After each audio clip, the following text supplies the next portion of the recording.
Ini cerita tentang sebuah penerbangan rutin yang entah bagaimana berubah jadi salah satu misteri aviasi terbesar sepanjang masa. Udah lebih dari 1 dekade dan dunia masih terus bertanya-tanya. Apa sih yang sebenarnya terjadi sama MH370? Yuk kita coba telusuri lagi jejak-jejak sunyi yang ditinggalkannya.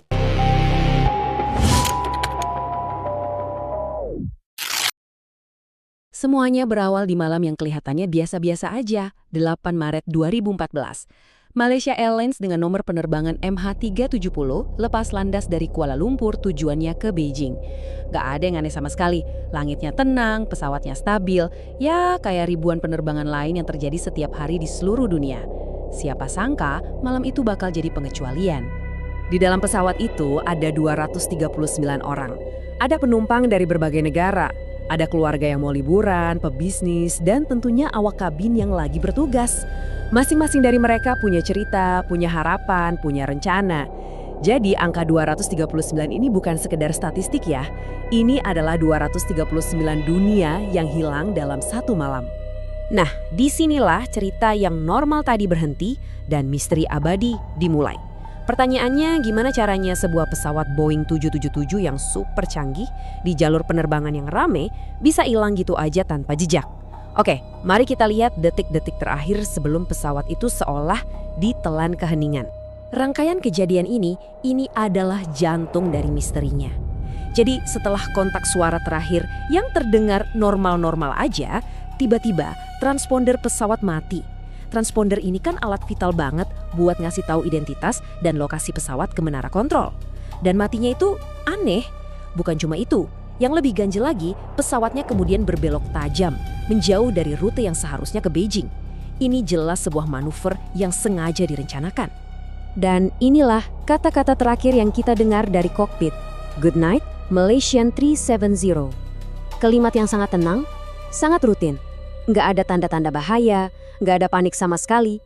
Cuma ucapan selamat malam yang luar biasa-biasa, yang ironisnya jadi penanda akhir dari semua komunikasi. Meskipun MH370 lenyap dari layar radar sipil, ternyata pesawat itu nggak benar-benar jadi hantu. Radar militer, yang teknologinya jauh lebih kuat, masih menangkap sebuah jejak samar. Cuma sebuah titik tanpa identitas yang terbang melintasi semenanjung Malaysia, terus berbelok ke selatan, ke arah hamparan luas Samudra Hindia. Arah yang sama sekali di luar jalur penerbangan. Setelah jejak terakhir itu hilang di atas lautan, dunia langsung bergerak.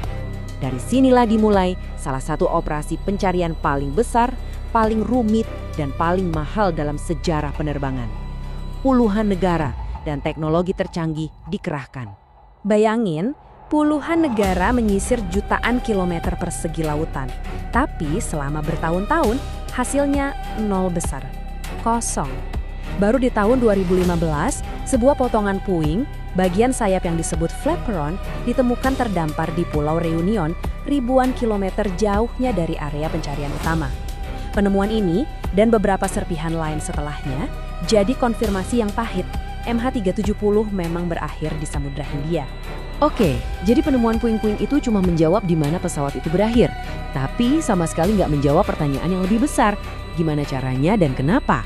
Nah, karena nggak ada bukti yang konkret, muncullah berbagai macam teori. Jadi, ada 3 teori utama yang paling sering dibahas. Pertama, pembajakan. Tapi anehnya nggak ada satupun pihak yang mengaku bertanggung jawab. Kedua, ada kerusakan teknis yang parah.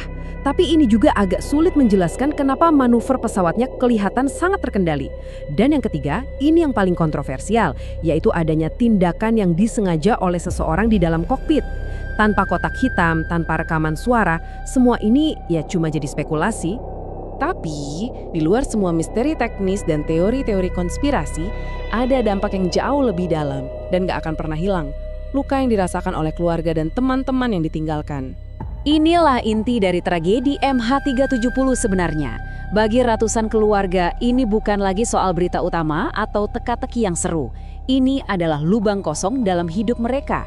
Sebuah penantian yang gak ada ujungnya. Kesedihan yang gak pernah bisa tuntas karena gak ada jawaban.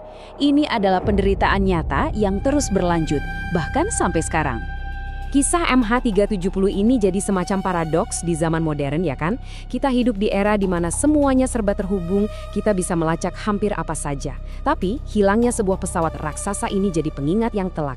Ini nunjukin kalau teknologi kita yang paling canggih sekalipun ternyata punya batas. Dan planet kita ini masih menyimpan rahasia yang jauh lebih besar dari kita. Dan ya, setelah lebih dari 1 dekade, misteri itu tetap ada. Di suatu tempat di dasar Samudra Hindia yang sangat luas dan gelap, mungkin saja jawaban atas salah satu teka-teki terbesar di zaman kita ini masih terbaring di sana, dalam diam, menunggu untuk ditemukan.